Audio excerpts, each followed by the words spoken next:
একটা টিম আছে যারা সুপ্রিম কোর্টে আইনটাকে চ্যালেঞ্জ করেছে যে এই আইন অসভ্য টাইপের, অসাংবিধানিক, এটাকে প্রমাণ করার অনেক রাস্তা আছে, সেগুলো করবে। দ্বিতীয় হলো আন্দোলন। আন্দোলন এরকম মিটিং মিছিল হবে, সব ঠিক আছে, কিন্তু পাড়াতে পাড়াতে বাড়িতে, আচ্ছা আপনার বেটা জানে তো যে আপনারা এসছেন, ওদেরকে জানাতে হবে। আমরা ধার বাকি রেখে মারা যায় না। আমরা যখন মারা যাই, জানাজার নামাজ পড়াই, তার আগে ইমাম সাহেব কে আছে বেটা এসো, কার কি দেনা আছে মিটিয়ে দে, নাকি? আপনাদের দিকে হয় না নাকি? জানাজা থেকে হ্যাঁ অমুক মারা গেছে, তার বড় ছেলে, তার কাছে কেউ যদি টাকা পয়সা পান, দেনা পাওনা আছে, তাহলে এই বড় ছেলে থাকলেও মিটিয়ে দিবে, তাই তো? বড় ছেলে হাত উঠে বলবে হ্যাঁ হ্যাঁ আমি মিটিয়ে দেবো বাপের দেনা যা আছে। তো আমরা আন্দোলন করতে এসে বেটারাকে বলে আসতে হবে, বেটা বেটি জামাই সবাইকে বলে আসতে হবে যে এরকম আন্দোলনে যাচ্ছি, আর এটা কিন্তু বাকি থাকলো, যদি কোনো কারণে আমি নাই তো তোরা ব্যাপারটা মিটিয়ে দিস। ব্যাপারটা বুঝতে পারলেন না? আর সময় নাই, বক্তব্য দিয়ে আপনাদেরকে অনেক রকম বক্তব্য আমি দিতে জানি, কিন্তু এর আগেও দিয়েছি, জানেন আপনারা। তো আজকে বক্তব্য না, কৌশলগুলো, প্রত্যেকের বাড়িতে ওয়াকফটা কি জিনিস আর কারা করেছে, কে কি আর কারা, দুই পক্ষকে চিনিয়ে দিতে হবে যে এটা ওয়াকফ আর এরা খেয়ে নিচ্ছে। এই চেনানো হয়ে গেল। ইয়াং তরুণ ভাই যারা আছে তারা 5 জন মিলে চায়ের দোকানে বসে এরকম মাওলানা সাহেবের সাথে দাঁড়ালাম, ওই ভাই আছে, ছবি তুলে ওয়াকফ বিল মানি না, ফেসবুকে পোস্ট করবে। মিটিং মিছিল শান্তভাবে বিভিন্ন জায়গাতে মিটিং মিছিল করতে হবে। আর এইখানে যতগুলো লোক আছে তাদেরকে বলছি ফেসবুক দখল করে নিতে হবে। ফেসবুক দখল। মোদি বলবে যে আরে সবই খালি খুলছি তো কিরে, মোদিরও ফেসবুক আছে জানেন তো, হ্যাঁ? অমিত শাহর ফেসবুক আছে। ও যখন এরপরে টুনির মা ননিরে ননিছি গান শুনতে যাবে, তখন দেখবে ওয়াকফ মানি না, বিল মানি না, আইন মানি না, এগুলো করছে কেন রে? অমিত শাহকে ডাক, তাড়াতাড়ি ডাক, সব খালি দেখছি মুসলমান যত করছে। তাই একদম অত্যন্ত দায়িত্ব মনে করে সোশ্যাল মিডিয়াকে দখল করতে হবে আন্দোলনের মাধ্যমে এবং ছবি দিয়ে এর বিরোধিতার মাধ্যমে। আগামী দিন আপনারা সকলেই ভালো থাকুন।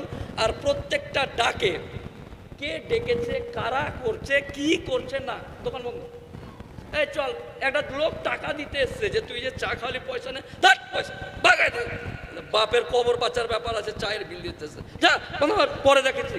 আগে বাপের কবর বাঁচিয়ে নিয়ে এসে তার বলতে হ্যাঁ কি বলছিলি রে, কাপ চা 3 নে, এরকম। আগে আগে এটা, আগে ইমান, আগে কবরস্থান, নারে তাকবীর, নারে তাকবীর।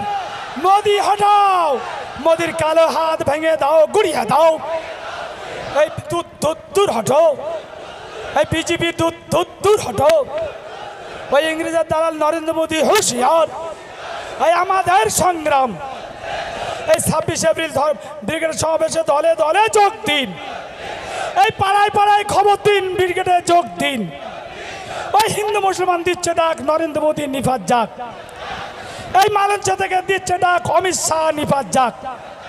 এই কালা কানুন মানছি না, মানব না। লাস্ট 2 লাইন ভালো করে মন দিয়ে শুনেন, লাস্ট 2টো কথা বলে আমি আমার বক্তব্য শেষ করব, মন দিয়ে শুনেন। এই হাঁটাহাঁটি কিছু করিস না তো বাবা, থাম, ঠিক আছে? পারমিশন এরকম অনেক আছে, ঠিক আছে, আমাদেরই সব আমরা অত সবই হ্যাঁ স্যার আমি একটু আন্দোলন করব, হয় আন্দোলন মানে প্রতিবাদ, প্রতিবাদের ভাষা বিভিন্ন রকম। এক কাঠমোল্লা, এক দাঁড়াও, এক লোক কোন থেকে বলছে, সাইড থেকে বলছে, এই মোল্লা তোদের মসজিদ আল্লাহর মসজিদ, তোদের কবরস্থান আল্লাহর জন্য কবরস্থান, ঈদগাহ খনকা দরগা যা আছে সব আল্লাহর সম্পত্তি, তো আল্লাহ বাঁচাবে, তোরা কি করছিস? ভালো করে শুনেন, এই আল্লাহ বাঁচাবে, আল্লাহর সম্পত্তি, তোরা কে? আমরা কোরআন হাদিস মানা একজন ইসলাম ধর্মাবলম্বী মানুষ। কোরআন এবং হাদিসে বলেছে নবীর পরে আর কোন নবী আসবে না। আবাবিল পাখির মতো মুখে পাথর নিয়ে মসজিদ বা মক্কা বাঁচাতে আসবে না। আমরা এখন দু হাত তুলে আল্লাহর কাছে দোয়া করব এইভাবে, হে আল্লাহ, মিনাখার মানুষকে আবাবিল পাখির মতো শক্তি দাও। হে আল্লাহ, হযরত উমরের মতো শক্তি দাও। হে আল্লাহ, আবাবিল পাখির মতো শক্তি দাও আমাদেরকে। হে আল্লাহ, হযরত উমরের মতো আমাদেরকে জজবা দাও। তাদেরকে বলে দি আবাবিল পাখির দরকার নেই আল্লাহ, হযরত উমর রাদিয়াল্লাহু তাআলার মতন কাউকে পাঠানোর দরকার নেই। আপনার রায় আমরাই হযরত উমরের মতো তৈরি হয়ে যাব ইনশাআল্লাহ।